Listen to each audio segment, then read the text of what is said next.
Tales from the Treehouse. Hello, I'm Ben from Treehouse Theatre. I'm going to tell you a story, an old story, a myth or legend. These stories have been with us for hundreds, sometimes thousands of years. There are stories like them in every society and every ancient civilization that the world has ever seen. They often tell us things about how people understood the world, or how it comes to be how it is. And even if the stories aren't true in a literal way, they always tell us something about what people are like, or what life is for. So relax, shut your eyes, and enjoy the pictures of the story coming into your mind. Here we go. Theseus and the Minotaur by Nathaniel Hawthorne, Part 2. One morning, when Prince Theseus awoke, the air was full of sobs and groans and screams of woe, mingled with deep quiet sighs, which came from every habitation in the city. And all these mournful noises, issuing out of thousands of separate hearts, united themselves into one great sound of affliction. He put on his clothes as quickly as he could, not forgetting his sandals and gold-hilted sword, and hastened to the king to find out what it all meant. "Alas, my son," quoth King Aegeus, heaving a long sigh, "here is a very lamentable matter in hand. This is the woefulest anniversary in the whole year. It is the day when we annually draw lots to see which of the youths and maids of Athens shall go to be devoured by the horrible Minotaur." "The Minotaur?" exclaimed Prince Theseus, and like a brave young prince as he was, he put his hand to the hilt of his sword. "What kind of a monster may that be? Is it not possible, at the risk of one's life, to slay him?" But King Aegeus shook his venerable head, and to convince Theseus that it was quite a hopeless case, he gave him an explanation of the whole affair. It seems that in the island of Crete there lived a certain dreadful monster called a Minotaur, which was shaped partly like a man and partly like a bull. King Minos, who reigned over Crete, laid out a vast deal of money in building a place for the Minotaur to live, and took great care of its health and comfort, merely for mischief's sake. A few years before this time, there had been a war between the city of Athens and the island of Crete, in which the Athenians were beaten and compelled to beg for peace. No peace could they get, however, except on condition that they should send 7 young men and 7 young maidens every year to be devoured by the pet monster of the cruel King Minos. For 3 years past, this grievous calamity had been borne. All the sobs and groans and shrieks with which the city was now filled were caused by the people's woe, because the fateful day had come again, when the 14 victims were to be chosen by lot. In other words, had their names drawn out of a hat, and the old people feared lest their sons or daughters might be taken, and the youths and damsels dreaded lest they themselves might be destined to glut the ravenous maw of that detestable man-brute. But when Theseus heard the story, he straightened himself up, so that he seemed taller than ever before, and as for his face, it was indignant, despiteful, bold, tender, and compassionate, all in one look. "Let the people of Athens this year draw lots for only 6 young men instead of 7, said he. "I myself will be the 7th, and let the Minotaur devour me if he can." "Oh, my dear son," cried King Aegeus, "why would you expose yourself to this horrible fate? You are a royal prince, and have a right to hold yourself above the destinies of common men." "It is because I am a prince, your son, and the rightful heir of your kingdom that I freely take upon me the calamity of your subjects," answered Theseus. "And you, my father, being king over these people, and answerable to heaven for their welfare, are bound to sacrifice what is dearest to you, rather than that the son or daughter of the poorest citizen should come to any harm." The old king shed tears, and asked Theseus not to leave him desolate in his old age, more especially as he had just begun to know the happiness of having a good and valiant son. Theseus, however, felt that he was in the right, and therefore would not give up his resolution. But he assured his father that he did not intend to be eaten up unresistingly like a sheep, and that, if the Minotaur devoured him, it should not be without a battle for his dinner. And finally, since he could not help it, King Aegeus consented. to let him go. So a vessel was got ready, and rigged with black sails, and Theseus, with 6 other young men and 7 tender and beautiful damsels, came down to the harbour to embark. A sorrowful multitude accompanied them to the shore. There was the poor old king, too, looking as if his single heart held all the grief of Athens.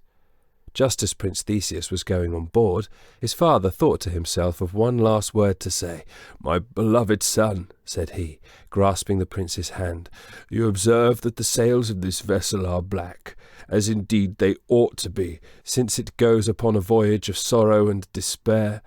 Now I shall creep daily to the top of yonder cliff, to watch if there be a sail upon the sea. And, dearest Theseus, if by some happy chance you should escape the jaws of the Minotaur, then tear down those dismal sails, and hoist others that shall be bright as the sunshine. Beholding them on the horizon, I will know that you are coming back victorious, and will welcome you with such a party as Athens has never had before." Theseus promised that he would do so. Then, going on board, the mariners trimmed the vessel's black sails to the wind, and a stiff breeze drove them along the white-capped waves before the high blue mountains of Crete began to show themselves among the far-off clouds. Theseus stood among the sailors, gazing towards the land. Once or twice he fancied that he saw a glare of some bright object a long way off, flinging a gleam across the waves. "Did you see that flash of light?" he inquired of the master of the vessel. "No, Prince, but I have seen it before," answered the master. "It came from Talus, I suppose." As the vessel flew faster and faster towards Crete, Theseus was astonished to behold a human figure, gigantic in size, which appeared to be striding with a measured movement along the margin of the island. It stepped from cliff to cliff, and sometimes from one headland to another, while the sea foamed and thundered on the shore beneath, and dashed its jets of spray over the giant's feet. What was still more remarkable, whenever the sun shone on this huge figure, it flickered and glimmered. Its vast countenance, too, had a metallic lustre, and threw great flashes of splendour through the air. The folds of its garments, moreover, instead of waving in the wind, fell heavily over its limbs, as if woven of some kind of metal. Theseus wondered what this immense giant could be, and whether it actually had life or not. For though it walked, and made other lifelike motions, yet there was a kind of jerk in its gait, which, together with its metallic look, caused the young prince to suspect that it was no true giant, but only a wonderful piece of machinery. The figure looked all the more terrible because it carried an enormous brass club on its shoulder. "What is this wonder?" Theseus asked the master of the vessel. "It is Talus, the man of brass," said the master. "Is he a live giant or a moving statue?" asked Theseus. "That truly," replied the master, "is the point which has always perplexed me. Some say indeed that this Talus was hammered out for King Minos by Hephaestus, the blacksmith god himself. Whatever, this metal giant walks around the island of Crete 1,800 miles a day, challenging every vessel that comes near the shore." Now Theseus could hear the brazen clangor of the giant's footsteps as he trod heavily upon the sea-beaten rocks, some of which were seen to crack and crumble into the foaming waves beneath his weight. As they approached the entrance of the port, the giant straddled clear across it, with a foot firmly planted on each headland, and uplifting his club to such a height that its butt end was hidden in the cloud, he stood in that formidable posture, with the sun gleaming all over his metallic surface. There seemed nothing else to be expected but that at the next moment he would fetch his great club down, slam, bang, and smash the vessel into 1,000 pieces, without heeding how many innocent lives he might destroy, for there is seldom any mercy in a giant, you know, and quite as little in a piece of brass clockwork. But just when Theseus and his companions thought the blow was coming, the metal lips unclosed themselves, and the figure spoke. "Where do you come from, strangers?" And when the ringing voice ceased, there was just such a reverberation as you may have heard within a great church bell for a moment or two after the stroke of the hammer. "From Athens," shouted the master in reply. We bring the 7 youths and the 7 maidens to be devoured by the Minotaur." "Pass," cried the brazen giant, and the giant resumed his march. In a few moments this wondrous sentinel was far away, flashing in the distant sunshine, and revolving with immense strides round the island of Crete, as it was his never-ending task to do. No sooner had they entered the harbour than a party of the guards of King Minos came down to the waterside and took charge of the 14 young men and damsels. Surrounded by these armed warriors, Prince Theseus and his companions were led to the king's palace and ushered into his presence. Now Minos was a stern and pitiless king. He bent his shaggy brows upon the poor Athenian victims, caring only to examine whether they were plump enough to satisfy the Minotaur's appetite.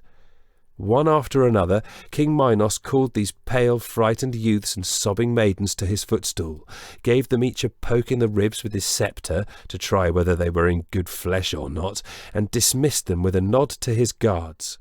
But when his eyes rested on Theseus, the king looked at him more attentively, because his face was calm and brave. "Young man," asked he with his stern voice, "are you not appalled at the certainty of being devoured by this terrible Minotaur?" "I have offered my life in a good cause," answered Theseus, "and therefore I give it freely and gladly.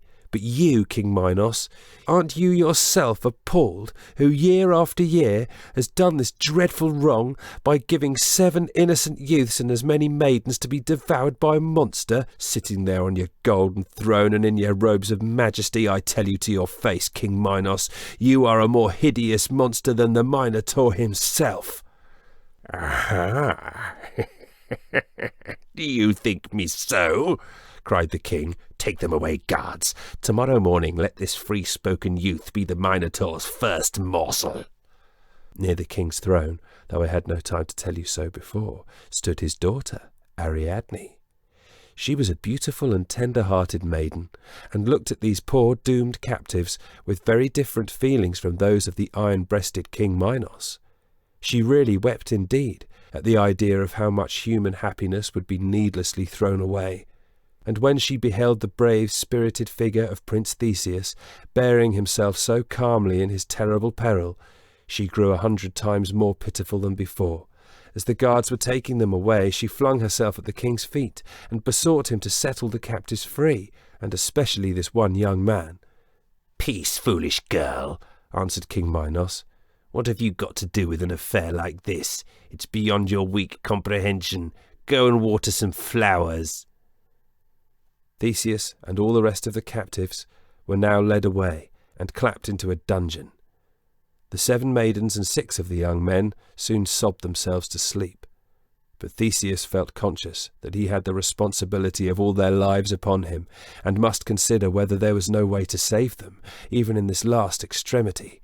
So he kept himself awake and paced to and fro across the gloomy dungeon in which they were shut up. Just before midnight, the door was softly unbarred, and the gentle Ariadne showed herself with a torch in her hand. "Are you awake, Prince Theseus?" she whispered. "Yes," answered Theseus. "With so little time to live, I don't choose to waste any of it in sleep." "Then follow me," said Ariadne, "and tread softly." What had become of the jailer and the guards, Theseus never knew. But however that might be, Ariadne opened all the doors and led him forth from the darksome prison into the pleasant moonlight. "Theseus," said the maiden, "you can now get on board your vessel and sail away for Athens." "No," answered the young man, "I will never leave Crete unless I can first slay the Minotaur and save my poor companions and deliver Athens from this cruel tribute."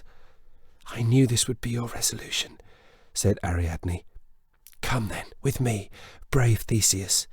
Here is your own sword, which the guards took from you. You will need it. Pray heaven you may use it well." Then she led Theseus along by the hand until they came to a high marble wall which was overgrown with creeping plants. The wall seemed to have no door, nor any windows, but rose up, lofty and massive and mysterious.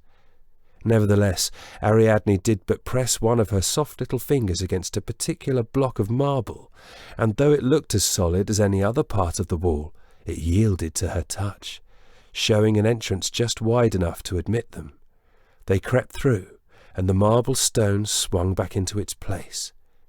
"We are now," said Ariadne, "in the famous labyrinth, which Daedalus built before he made himself a pair of wings and flew away from our island like a bird. That Daedalus was a very cunning workman, but of all his artful contrivances, this labyrinth is the most wondrous. Were we to take just a few steps from the doorway, we might wander about all our lifetime and never find it again. Yet in the very centre of this labyrinth is the Minotaur, and Theseus, you must go there and seek him." "But how shall I ever find him," asked Theseus, "if the labyrinth so bewilders me as you say it will?" Just as he spoke, they heard a rough and very disagreeable roar, which greatly resembled the lowing of a fierce bull, and yet had some sort of sound like the human voice. "That is the Minotaur's noise," whispered Ariadne, closely grasping the hand of Theseus, and pressing one of her own hands to her heart, which was all in a tremble. "You must follow that sound through the windings of the labyrinth, and by you will find him. Stay, take the end of this silken string. I will hold the other end, and then, if you win the victory, it will lead you again to this spot. Farewell, brave Theseus." So the young man took the end of the silken string in his left hand, and his gold-hilted sword, ready drawn from its scabbard in the other, and trod boldly into the inscrutable labyrinth. How this labyrinth was built is more than I can tell you, but so cunningly contrived a maze was never seen in the world before nor since. Theseus had not taken 5 steps before he lost sight of Ariadne, and in 5 more his head was growing dizzy, but still he went on, now creeping through a low arch, now ascending a flight of steps, now in one crooked passage and now in another, and here a door opening before him, and there one banging behind, until it really seemed as if all the walls had spun around and whirled him right along with them. And all the while, through these hollow avenues, now nearer, now farther off again, resounded the cry of the Minotaur, and the sound was so fierce, so cruel, so like a human voice, and yet not, that the brave heart of Theseus felt it an insult to Mother Earth that such a creature should have the audacity to exist. He would have been quite lost too, if it wasn't that every so often he felt a gentle twitch at the silken cord. Then he knew that the tender-hearted Ariadne was still holding the other end, and that she was fearing and hoping for him. But still he followed the dreadful roar of the Minotaur, and at last in an open space at the very centre of the labyrinth, he saw the hideous creature. Sure enough, what an ugly monster it was. Only his horned head belonged to a bull, and yet somehow or other he looked like a bull all over, preposterously waddling on his hind legs. Or if you happened to view him in another way, he seemed wholly a man, and all the more monstrous for being so. And there he was, the wretched thing, with no society, no companion, no kind of a mate, living only to do mischief and incapable of knowing what affection means. Theseus hated him and shuddered at him, and yet could not be sensible of some sort of pity. And all the more, the uglier and more detestable the creature was, for he kept striding to and fro in a solitary frenzy of rage, continually emitting a hoarse roar, which was oddly mixed up with half-shaped words, and after listening a while, Theseus understood that the Minotaur was saying to himself how miserable he was, and how hungry, and how he hated everybody, and how he longed to eat up the human race alive. Ah, the bull-headed villain! And oh, my good little people, you will perhaps see, one of these days as I do now, that every human being who suffers anything evil to get into his nature, or to remain there, is a kind of Minotaur, an enemy of his fellow creatures, and separated from all good companionship, as this poor monster was. But now the Minotaur, turning suddenly about, caught sight of Theseus, and instantly lowered his horribly sharp horns, exactly as a mad bull does when he means to rush against an enemy. At the same time he belched forth a tremendous roar, in which there was something like the words of a human language. Theseus could only guess what the creature intended to say. Probably this was the sense of it. Ah, wretch of a human being! I'll stick my horns through you and toss you 50 feet high and eat you up the moment you come down. Come on then, and try it, Theseus replied. Without more words on either side, there ensued the most awful fight between Theseus and the Minotaur that ever happened beneath the sun or moon. I really know not how it might have turned out if the monster in his first headlong rush against Theseus had not missed him by a hair's breadth and broken one of his horns short off against the stone wall. On this mishap he bellowed so intolerably that a part of the labyrinth tumbled down, and all the inhabitants of Crete mistook the noise for an uncommonly heavy thunderstorm. Smarting with the pain, he galloped around the open space in so ridiculous a way that Theseus laughed at it long afterwards, though not precisely at the moment. After this, the two antagonists stood valiantly up to one another and fought, sword to horn, for a long while. At last, the Minotaur made a run at Theseus, grazed his left side with his horn, and flung him down. And thinking that he had stabbed him to the heart, he cut a great caper in the air, opened his bull mouth from ear to ear, and prepared to snap his head off. But Theseus by this time had leaped up and caught the monster off his guard. Fetching a sword stroke at him with all his force, he hit him fair upon the neck, and made the bull's head skip 6 yards from his human body, which fell down flat upon the ground. So now the battle was ended. Immediately the moon shone out as brightly as if all the troubles of the world and all the wickedness and the ugliness that infest human life were past and gone forever. And Theseus followed the guidance of the thread, and soon found himself at the entrance of the labyrinth. "You've slain the monster!" cried Ariadne, clasping her hands. "Thanks to you, dear Ariadne," answered Theseus. "I return victorious." "Then," said Ariadne, "we must quickly summon your friends and get you and them on board the vessel before dawn. If morning finds you here, my father will avenge the Minotaur." To make my story short, the poor captives were awakened, and hardly knowing whether it was not a joyful dream, were told of what Theseus had done, and that they must set sail for Athens before daybreak. Hastening down to the vessel, they all clambered on board except Prince Theseus, who lingered behind them on the strand, holding Ariadne's hand clasped in his own. "Dear maiden," said he, "you are too gentle and sweet a child for such an iron-hearted father as King Minos. We will love and honour you. Come with us." Ariadne answered, "No, Theseus." Pressing his hand and then drawing back a step or two, she continued, "I cannot go with you. My father is old and has nobody but myself to love him. Hard as you think his heart is, it would break to lose me. At first King Minos will be angry, but he will soon forgive his only child, and by he will rejoice, I know, that no more youths and maidens must come from Athens to be devoured by the Minotaur. I have saved you, Theseus, as much for my father's sake as for your own. Farewell. Heaven bless you." All this was so true and so maidenlike, and was spoken with so sweet a dignity, that Theseus would have blushed to urge her any longer. Nothing remained for him, therefore, but to bid Ariadne an affectionate farewell, and to go on board the vessel and set sail. In a few moments the white foam was boiling up before their prow, as Prince Theseus and his companions sailed out of the harbour with a whistling breeze behind them. Talus, the brazen giant, on his never-ceasing sentinel's march, happened to be approaching that part of the coast, and they saw him by the glimmering of the moonbeams on his polished surface, while he was yet a great way off. As the figure moved like clockwork, however, and could neither hasten his enormous strides nor slow them down, he arrived at the port when they were just beyond the reach of his club.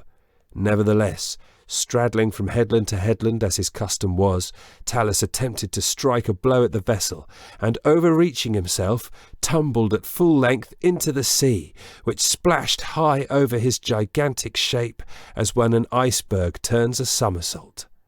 There he lies yet, and whoever desires to enrich himself by means of brass had better go thither with a diving bell and fish up Talus. On the homeward voyage, the 14 youths and damsels were in excellent spirits, as you will easily suppose. They spent most of their time in dancing, unless when the sidelong breeze made the deck slope too much.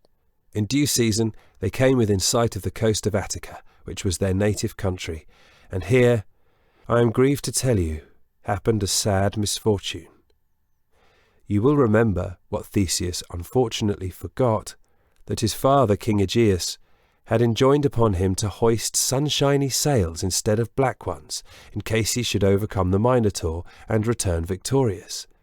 In the joy of their success, however, and amidst the sports, dancing, and other merriment with which these young folks wore away the time, they never once thought whether their sails were black, white, or rainbow-coloured, and indeed left it entirely to the mariners whether they had any sails at all. Thus the vessel returned, like a raven, with the same dark wings that had wafted her away.